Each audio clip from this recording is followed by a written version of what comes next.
Добро утро и од мене. Денеска сакам да зборувам за животот. И насловот на мојата проповед е споредби за животот. Интересно е што секој човек има некаква споредба или филозофија за животот. Ако треба животот со нешто да го споредиме, ние си имаме некаква замисла во главата и таа споредба ни помага полесно да го разбереме самиот живот. Луѓето животот го споредуваат, еднаш слушнав, некој вели, животот е како рингишпил. Нели, се качуваш на него и се врти постојано во круг, некои работи се повторуваат, секој ден одново стануваш, легнуваш и изгледа како да се едно исто. Некој вели, животот е како театар, во кој што играме според напишано сценарио. Тоше Проевски во една од неговите песни вели Life is a book. Животот е книга која што треба да ја напишеме и продолжува вели животот е песна што треба да ја испееме. Тој така го представува животот. Хиндуизмот животот го представува како сон од кој што треба да се разбудиме. Сето ова кое што ние го доживуваме, всушност тие велат тоа е еден сон, не е реалност. И сега некои од овие споредби може би се поблиску до вистината, некои подалеку. Затоа е важно да имаме едно библиско разбирање, библиска перцепција или споредба за животот, бидејќи тие ќе ни помогнат да можеме подобро да се престроиме или подобро да размислуваме, да живееме, додека оние кои што се небиблиски споредби и не дават правилен приказ може да не наведат на погрешни ставови и цели во нашиот живот. Денеска ќе разгледаме 3 споредби за животот, кои што имат библиска основа и ќе ни помогнат да можеме да имаме една подобра перцепција и да се однесуваме поисправно соодветно на Божиот збор. Првата споредба која што можеме да извадиме од Библијата е тоа дека животот на земјата е тест. Токму така. Животот на земјата е тест.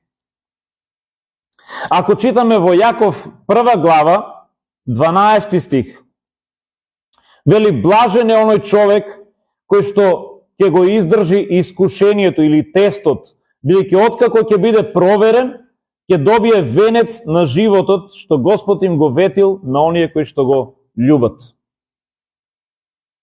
Овде Јаков кажува дека во нашиот живот ние треба да издржиме или да поминеме низ некаков тест. Вели и откако ќе биде проверен, ќе добие венец на животот. Библијата никаде нема да најдете стих кај што директно ви кажува животот на земјата е тест. Ама постојат безброј примери, текстови кои што индиректно ни укажуваат дека преку нашиот живот ние сме тестирани или сме проверувани, нашата вера треба да биде проверена, па и она што го правиме. Ако погледнеме уште на самиот почеток, Адам и Ева беа ставени на тест и тие паднаа на нивниот прв тест на почеток. Се сеќавате, Господ ги постави во градината и им кажа, може да јадете од секое дрво, само од ова дрво, од познанието на животот, да не јадете. И тие паднаа на тој тест. Бог дозволи сатаната да дојде во форма на змија, да ги искуша и сатанат им рече, вистина ли е дека тоа што Бог ви го кажал? И им рече, не, вие нема да умрете, ќе станете како богови. И тие го послушаа сатаната и паднаа на првиот тест. Ова беше тестот кој што требаше да го поминат, но за жал не се случи. Аврам исто така беше тестиран за неговата лојалност и за неговата вера. Зборувавме за тоа и минатиот пат. Беше тестиран со еден многу тежок тест. Бог побара од него да го жртвува својот син, да покаже дека е спремен да го послуша Бог и дека неговиот син не му е поважен од самиот Бог. И Аврам го положи тестот. Аврам беше спремен да го послуша Бог, па макар и неговиот син да го жртвува. И тогаш ангел Господов рече, стој, немој, сега знам дека ти се боиш од Бога и дека си спремен да го послушаш во се. Саул, цар Саул, првиот цар на Израел, за жал неколку пати паѓаше на еден ист тест. Знаете, интересно е кога како ученици ќе полагаш некој испит и по втор пат пак ќе паднеш и пак ќе паднеш и на крајот ќе паднеме и годината и треба одново истата година да ја минуваме. Си викаме, ништо, овој не го бива. Треба пак да полага. Па Саул беше таков ученик кој што по втор пат падна на истиот тест. Тој за жал на тестот на послушноста не можеше да положи.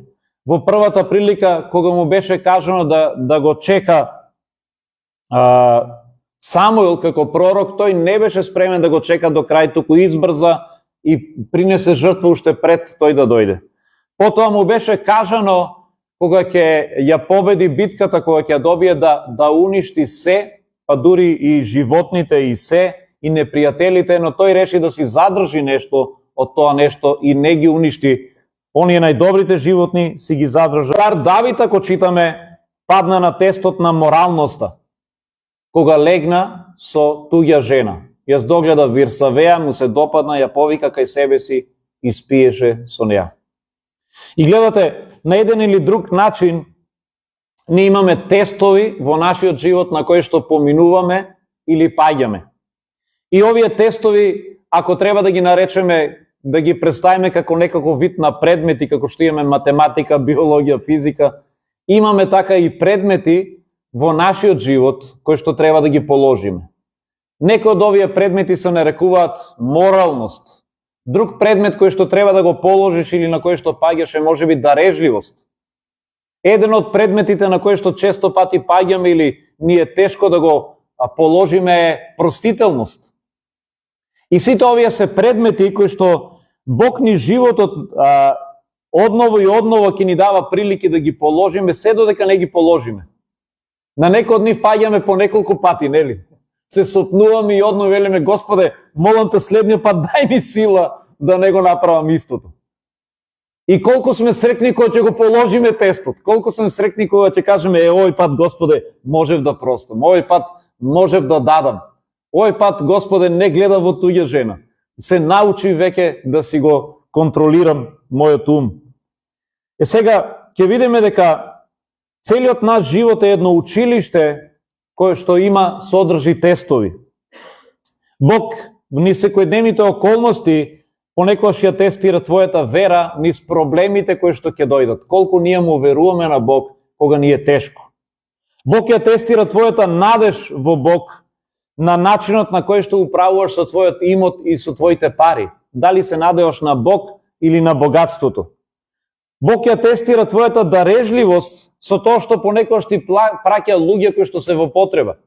И тој проверува дали си спремен тука да помогнеш. Бог ја тестира твојата простителност и трпеливост преку нашите непријатели. А ние се прашуваме, Господ, од кај ми го прати овој човек сега? И во различни ситуации ќе бидеме тестирани за различни нешта во нашиот карактер. Има еден интересен пример за некој пастор кој што бил познат во неговиот град, по неговиот свет живот. Една недела тој проповедал за честноста и нагласил колку е важно да бидеме честни во секој еден аспект. Следниот ден овој пастор влегува во некоја самопослуга да си пазарува и на негово изненадување забележал дека продавачката му вратила значително поголем кусур. И сватил, чекај, ова жена ми даде повеќе пари, овие пари не се мои. Малку време се двоумил и на крајот решил да се врати назад и да ги даде парите. И се обратил на продавачката и рекол, јас се извинувам, ама вие ми вративте околу 2-3 денари повеќе од што требаше да ми дадете. И на негово изненадување продавачката рекла, знам, јас намерно ви ги дадов, затоа што вчера бев на вашата богослужба, ја слушав вашата проповед за честноста и сакав да проверам на дело дали на вистина го живеете тоа што го проповедате. Сега следниот пат кој ќе ви вратат повеќе пари, размислете малку. Може би продавачката, може и пак Бог ја тестира вашата честност за која што толку многу зборувате и со која што нели толку многу ние се фалиме како христијани. Еве, овој човек бил ставен на тест.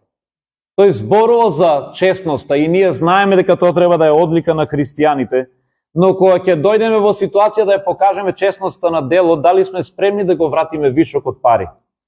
На мене и Даниела ни се случи кога бевме студенти во Бугарија, требаше таму да замениме пари, тогаш долари, мислам, менувавме, студиравме во Бугарија, влегуваме во една менувачница и јас си давам на менувачницата таму на жената и давам, не знам колку беа, околу $200 некаде. И интересно, жената ми изброи замена за долари, ми изброја левови и заедно со левовите ми ги врати и доларите. И јас пак си ги добив доларите назад, си ги добив и левовите, излегуваме од минувачницата со Даниела, викам, чека, ова жена ми ги дала и доларите заедно со нив. И прва помисла ни беше, фала ти Господе! Секаме, добро е, баш ни треба пари, чути и бегај. И тргнавме да си одеме, ама после сфативме, не е честно, не е добро.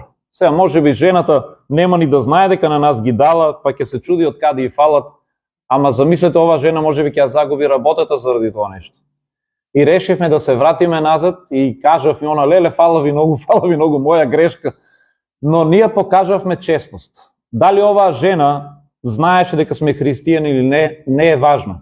Ние го направивме тоа затоа што е исправно. Бидејќи нашата честност беше ставена на тест тогаш пред Бога. Бог знаеше. Може би утре тоа ќе биде сведоштво за оваа жена, но и без да знае, и без да не познава, ние требаше да го направиме тоа затоа што е исправно. Прашањето е, што добиваме ако гледаме на животот како тест? Ако животот го споредуваме со тест? Најнапред, кога ќе сватиш дека животот на земјата е тест, ќе разбереш дека ништо што се случува во твојот живот, па и оние случаи што изгледаат како незначајни, мали, не се случајни. И нема да ги занемариш. Еве, например, како што спомнав пред малку, враќањето на вишок пари. Сега кога знаеш дека тоа може да е тест, ќе си кажеш, Господе, јас сакам да го положам овој тест. Или случка како што зборев, кога во твојот живот ќе се појави некоја личност која што е многу нетрпелива. Може би Бог ја тестира твојата трпеливост. Те учи да бидеш многу посочувствителен, наместо да кажеш, кај се најде овој досаден, не можам да го трпам. Може би додека не научиш да трпиш, тој човек ќе биде тука. А потоа Бог ќе му каже да си замине. Затоа, дури незначајните случаи во нашиот живот ќе ги гледаме поинаку. Исто така ќе научиме да се однесуваме свето, свесни дека тоа е за изградба на нашиот карактер. Бидејќи кога животот го гледам како тест, тогаш јас сакам да живеам свет и примерен живот. Сакам да ги положам овие тестови, сакам секој ден предмет кој што ќе дојде да го положам во мојот живот. Добрата работа е што Бог не сака на сила да те турка на овие тестови. Знаете, често пати кога сме биле студенти или во основно средно училиште, знаеме понекогаш некои наставници, професори да ги мразим, велиме, а овој како намрно сака да ме турне. Се ми наоѓа нешто, ќе ме праша 100 пати само да ми најде нешто што не знам. И на некои професори гледаме така како професори кои што се така злобни, сакат да те турнат, ќе ти најде нешто за да те турне. Но Бог не е таков. Има такви, а? Има. Бог не е таков. Доброто е тоа што Бог сака да ги положим. И затоа Бог заедно со тестовите, Библијата ни кажува дека ни дава и благодат. И ако читаме во 1 Коринтијаните 10 глава 13 стих, пишува дека заедно со проблемите Бог ни дава сила да ги поминеме искушенијата и вели Бог нема да ви даде товар поголем од што можете да носите. Значи тој нема да ви даде тест преголем, да каже еве, намерно сега ќе те ставам во ситуација да паднеш. Намерно ќе те ставам во ситуација да те срушам, за да ти го гледам сеирот. Не, Бог сака да ги положиме овие тестови. И тој нема да ни даде товар поголем од што можеме да го носиме и вели заедно со тоа ќе ни даде и излез, за да можеме да го положиме тестот. Неговата цел е да паднеме, затоа тој ни ја дава неговата благодат секој ден. Ова беше првото нешто, првата споредба за животот, дека животот на земјата е тест. Втората споредба е дека животот е позајмица дадена на доверба. Да, животот е нешто што ни е дадено на заем. Во Псалм 24, први стих вели: Господова е земјата и се што ја исполнува, вселената и сите што живеат во неа.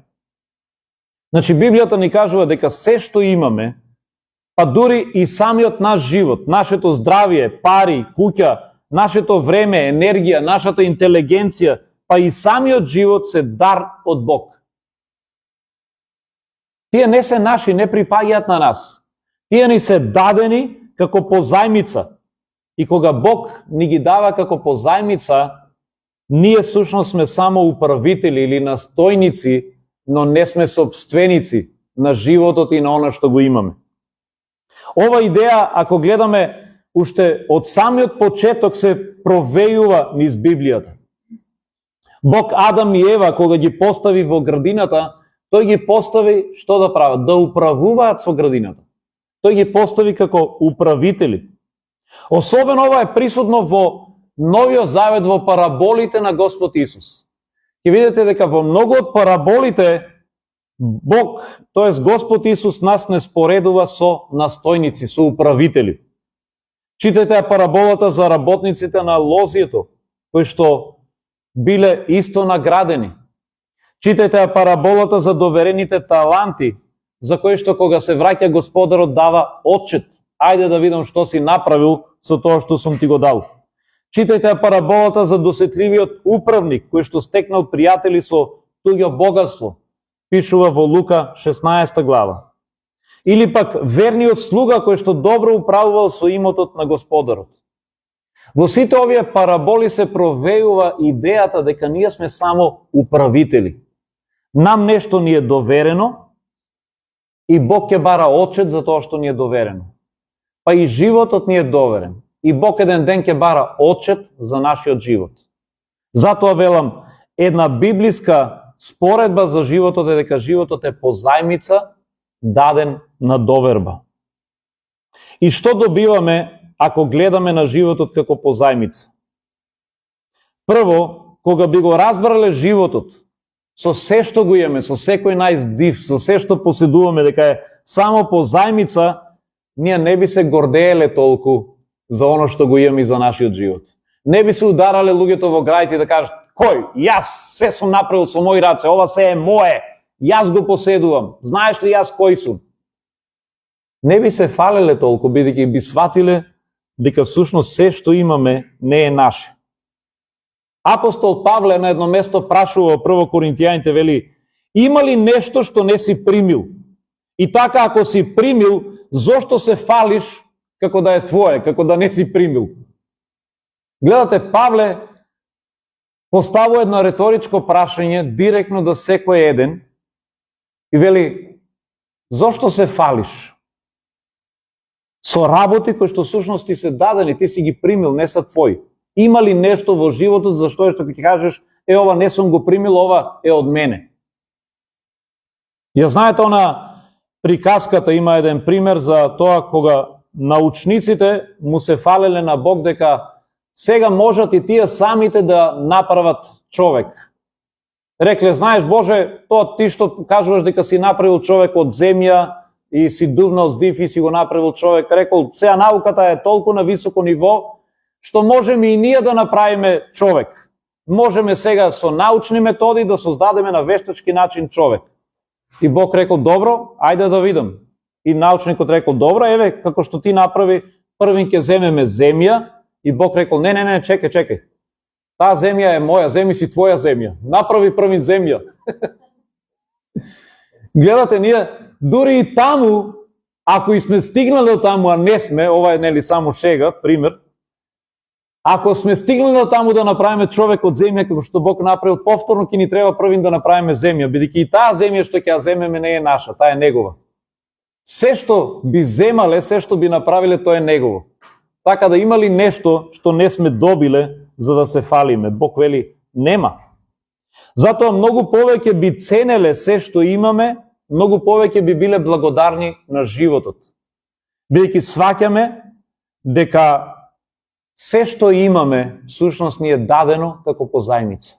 Се што поседуваш, па и секој еден ден, еве ние денеска се жалевме, викаме, најдолгиот месец помина. Но секој еден ден од тој месец ни беше подарок. А што ако некој не го поминеше? Има луѓе што не го поминаа. Еве, прочитав вчера дека Бранко, човекот на кој што му изгоре куќата, починал. Не знам дали разбравте. Да. Еве, тој не го помина месецот. Ние го поминавме. И сега имаме нов ден од новиот месец. И можеме да кажеме, фала ти Боже за 1 февруари. Фала ти што ни даваш уште еден месец. Фала ти што нов ден денеска имаме подарок. Затоа велам, кога ќе сфатиме дека животот е позајмица, ќе го цениме многу повеќе. Секој еден ден ќе го цениме и ќе бидеме благодарни.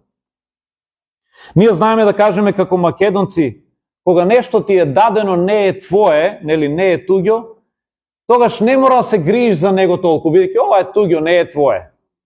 Како се однесувавме во времето кога беше се државно? Се што беше државно, за жал, запусте. Знаете ли зошто? Затоа што знаевме тоа не е наше. И не го третиравме со грижа. Ние кога нешто е наше, се однесуваме со него со внимание. Но кога нешто е туѓо, велиш и да го удреш, нели ќе ти дадат кола на заем, викаш добро да не е моја и да се однесуваш со неа малце неодговорно, многу ме гајли, утре ќе ја вратам, не е моја. Но во овој случај ние сме повикани да се однесуваме обратно. Затоа што животот не е твој, тој ти е даден на позајмица, од тебе се очекува да се однесуваш одговорно. Бидејќи еден ден треба да го вратиш и од тебе ќе се бара очет. И што и да е, ако еве и општо во нашиот живот, ако некој ни даде нешто што не е наше, што е туѓо, ни дал на заем, не знам, бормашина да работиме со неа, ни дал на заем тенџере за да можеме да си направиме ајвар, тогаш би требало да со тоа нешто се однесуваме многу повнимателно, бидејќи ако ти го чукнеш, ако го удриш, ако го изгребеш, следниот пат нема да ти го дадат. Треба да го купиш. Замисли, ќе ти дадат шерпа да си направиш ајвар, ќе кажеш, стојно дебе, неам толкова голема шерпа, ајвар да си направам, и си ја изгребал шерпата. Со жив срам ќе ја вратиш, и следниот пат нема ни да имаш образ да бараш. Како ќе ти ја дадат следниот пат? Си ја изгребал шерпата, си го расипал пиштолот, нели, бормашината, што и да е. Како ќе ја бараш следниот пат? Исто и со нашиот живот. Ако нашиот живот ни е даден како позајмица, како ќе имаме ние образ пред Бог да бараме тој да ни даде вечен живот, ако ние не сме знаеле со овој живот да управуваме како што треба? Често пати сега државата распишува различни кредити или позајмици. Им дава на земјоделците, им дава на малостопанствениците, за мали бизниси. Еве имам еден пријател од Кавадарци, тој кажува дека добил една таква субвенција, грант, за да може да купи машини. Нели, претходно вие аплицирате, давате некаков, можеби, проект, аплицирате, што сакате со тие пари да направите. И државата ви дава можеби 5000 евро, купувате машини. Тој си купил еве машини за правење маџун и што и да е. Но знаете што е интересно? Тој вели после истекот на, не знам, на 3 години, колку и да е договорот, државата од мене очекува да покажам прво дека парите сум ги вложил за тоа за кое што проектот гласи, наменски, да, дека не сум ги потрошил на одмор во Грција, и сака да види резултати. Јас морам да покажам резултати дека јас работам со тоа нешто. Дека навистина сум ги инвестирал, сум ги употребил мудро и дека работам со она за кое што јас сум аплицирал. Доколку него докаже тоа нешто, може да се побара парите да ги врати назад. Може државата да каже, ти парите си ги употребил за нешто друго, си ги злоупотребил, врати ги парите што ти ги дадовме.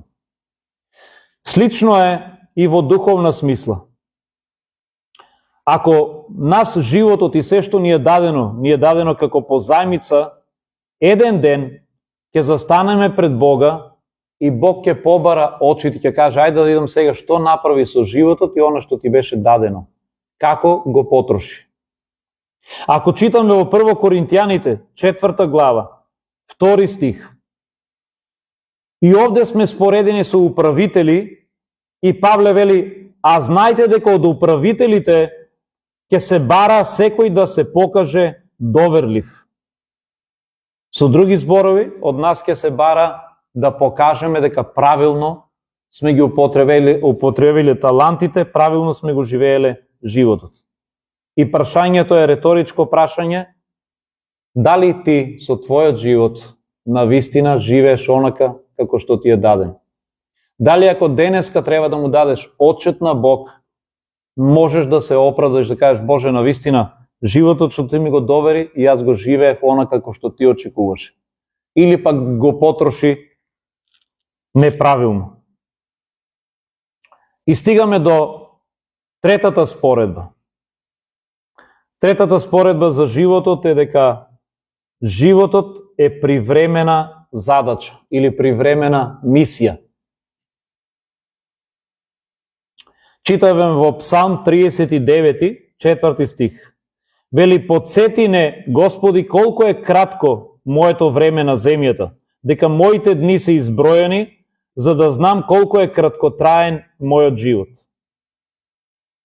И во Псалм 119, 19 стих вели, јас сум само придојденик на земјата. Овие се само два од многу вакви слични текстови, каде што ни се нагласува дека ние на земјата сме привремено, дека ние на земјата сме само придојденици. Дури има една песна на македонски јазик која што вели, сите сме гости на овој свет. Да. И песната има за цел да не подсети дека тука сме привремено. Гости сме на овој свет. Еден ден ќе треба да заминеме. Затоа животот е една привремена задача. Библијата е полна со метафори кои што покажуваат дека животот на земјата е краток и од привремен карактер. На едно место во Јов 8 глава Библијата го споредува животот со сенка. Животот е само сенка.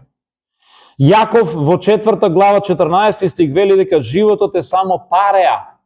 Што е животот, вели, ако не пареа? Знаете, кога ќе ставите пареа, дури ќе погледнете нагоре, ја снемало. Кога испарува нешто. Сите овие споредби имаат за цел да нагласат една вистина, дека животот е краток. Тука си за кратко и заминуваш, тој исчезнува. За да го извлечеш максимумот од животот, треба да разбереш две вистини. Прво, дека животот е премногу краток во однос на вечноста, и второ, животот е само привремено живеалиште, животот на земјата. Замислете кога одиме некаде на одмор. Дали ако отидеш на одмор 7 дена си отишол за Грција, во Охрид, до Иран, каде и да си, дали таму си дошол со колата, почнуваш да градиш гаража, викаш, абе, тука не е добро да ми е на отворено, чекај гаража да си изградам, па се јавуваш, порачуваш лимови, плекови, па цигли, па чешмата, влегуваш во кујната, чешмата не се свиѓа, викаш, ке се јавам ова чешма да ја заменам, ке си ставам чешма на која што и топла вода тече. Дали правиш измени таму, за да можеш да вложуваш, да правиш работи, за да ти биде што е можно, нели, поудобно, подобро? Не. Зошто не ги правиш? Сикша, бе, тука сум 7 дена, сега гаража ќе градам. 7 дена и без гаража ќе издржам. Се фокусираш на она што ти е важно, зошто си дошол. Се фокусираш на одењето на плажа, сум дошол за тоа, да се исунчам, да се избањам, се фокусираш да го поминеш максимално времето, да прошеташ таму, да одмориш, зашто знаеш ти си кратко, за 7 дена си одиш, тука си кратко си одиш и после дома ќе мислиш на гаража, на други работи. Сега, прашањето е дали ние така размислуваме кога сме овде на земјата во однос на вечност.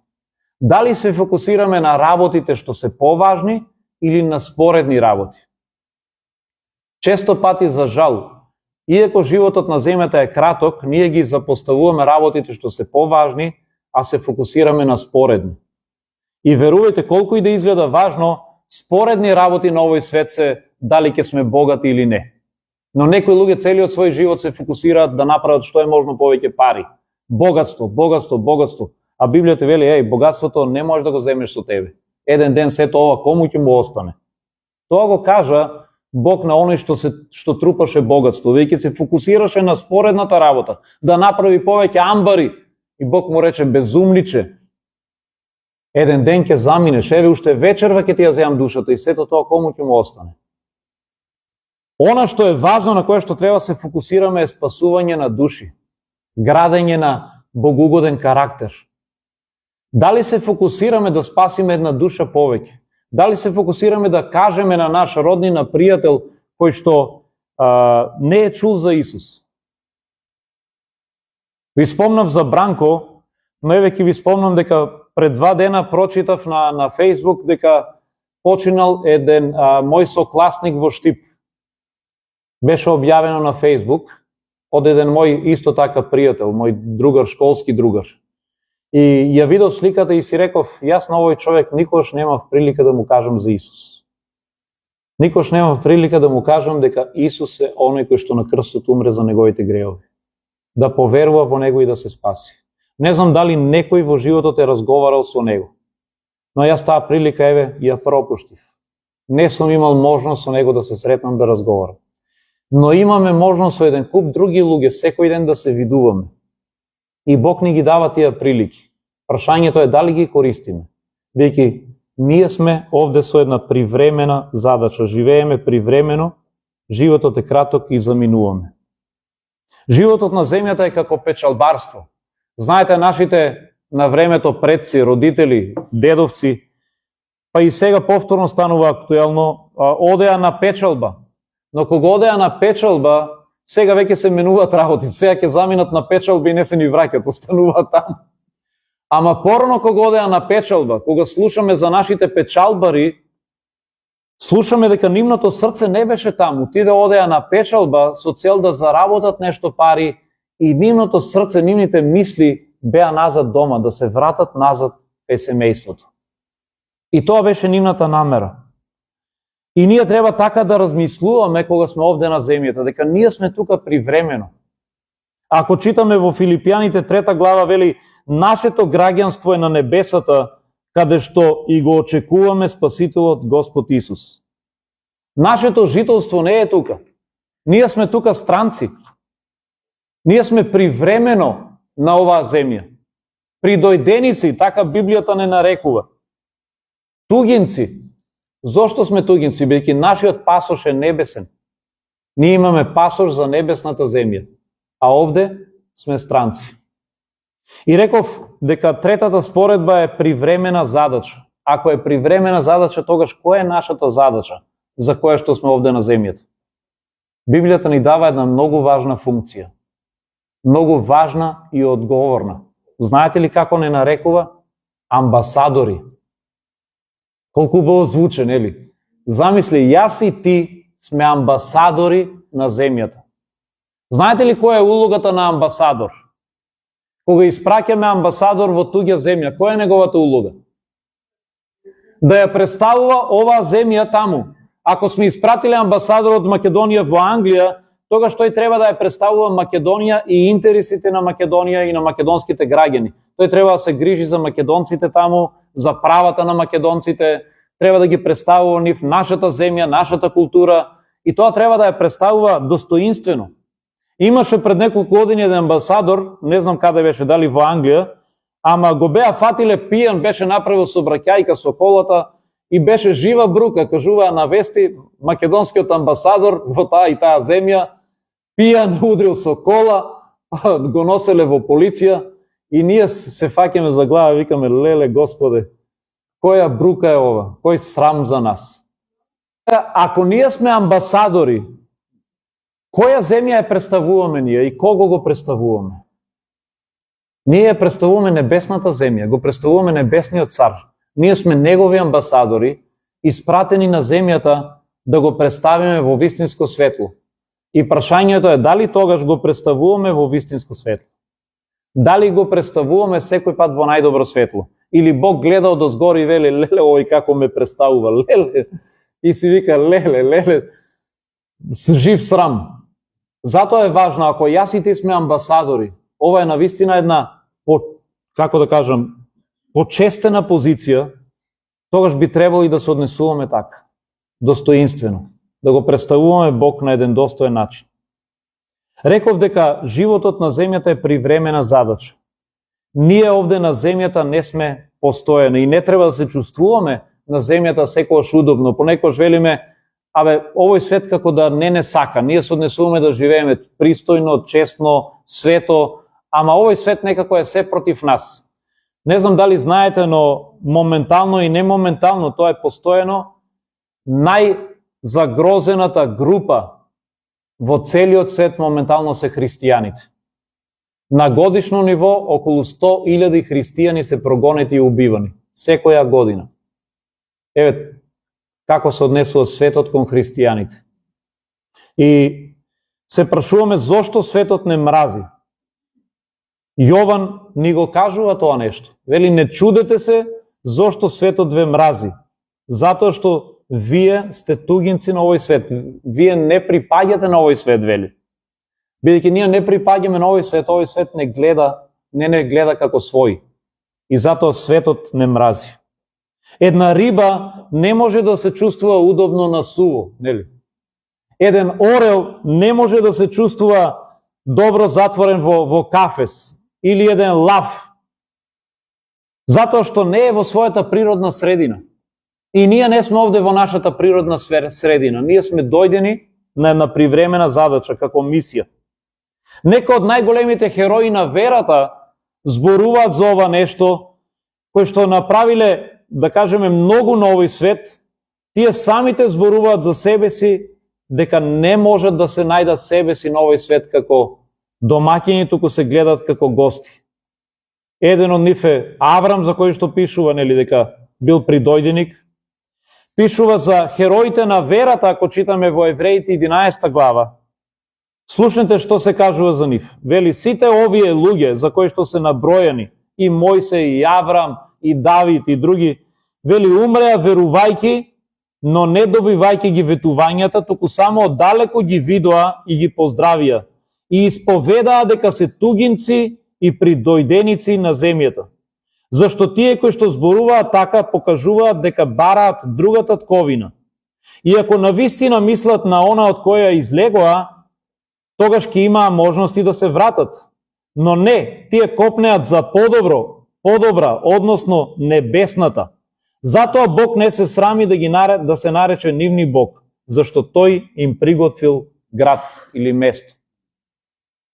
Слушнавте ли што се кажува за овие херои на верата? Вели, сите тие кои што се набројани копнеја за една друга подобра татковина, бидејќи знаеа дека тука се придојденици. Твојот живот на земјата е привремена задача. И ти си тука привремено, како амбасадорот што е испратен во туѓа земја да ја представува својата. Ти си како еден печалбар кој што е отиден таму да заработи, но треба после некое време да се врати назад во својата земја. Твојот дом не е овде. Твојот дом е на небото. И еден ден ти ќе заминеш таму. Ќе завршам со еден за мене многу силен, но трогателен пример за еден стар мисионер кој што целиот свој живот го поминал во туѓа земја проповедајќи го Евангелието. Кога требало да се врати назад во својата земја, во тоа време немало авиони, се качил на брод, но се погодило на истиот тој брод да биде и председателот на неговата држава. И кога бродот стигнал во неговата земја на пристаништето, на негово изненадување, на самото пристаниште имало цел оркестар со црвен тепих, со делегација за да го пречекаат председателот. И кога председателот се симнал од самиот брод, нормално, тука се трубите, оркестарот, сите свират пампа, го пречекуваат, излегуваат луѓе, градоначалникот таму на градот, го поздравуваат председателот и гледаме овации. Сето тоа го следело дозгоре мисионерот, кој што немало никој да го пречека. И тој онака тажно, во молитва, му рекол на Господ, Боже, погледни го овој светски слуга, председателот, кој што кога се врати го пречекаа со најголеми почести, бидејќи се врати во својата земја. А јас, Господе, еве, толку години ти служев во туѓа земја како мисионер. И сега кога се враќам дома, мене нема никој да ме пречека. И на тоа Бог му одговорил, но чедо мое, ти се уште не си дома. Посвативте? Може да замислите како ќе биде кога јас и ти ќе се вратиме дома. Ние тука не сме дома. Но како ќе биде кога ќе пристигнеме горе? Како ќе бидеме пречекани? Таму пишу на едно место дека самиот Господ ќе ни каже: добро сторено, добар и верен слуго, влези во радоста на твојот Господар. И тогаш ќе седнеме на трапезата. Затоа вреди да бидеме верни и затоа е важно да сватиме дека овде на овој свет, како и да сме третирани, без разлика дали имаме гаража или немаме, дали сме богати или не, дека ние сме тука на привремена задача. Ние сме само амбасадори. Но еден ден ќе се вратиме дома. Порано или подоцно. Ние си велиме добро да е подоцно, не мора да е толку рано. Но како и да е, тука сме само гости. И ова се трите споредби за кои што денеска еве сакав да ги имаме во предвид. Животот на земјата е тест, затоа да внимаваме на секоја една наша постапка, да го положиме тестот. Животот е позајмица, тој не е наш, затоа да бидеме благодарни на се што имаме и на секој еден ден што го добиваме, бидејќи тој е подарок, позајмица. И трето, животот на земјата е привремена задача. Амин. Да се исправиме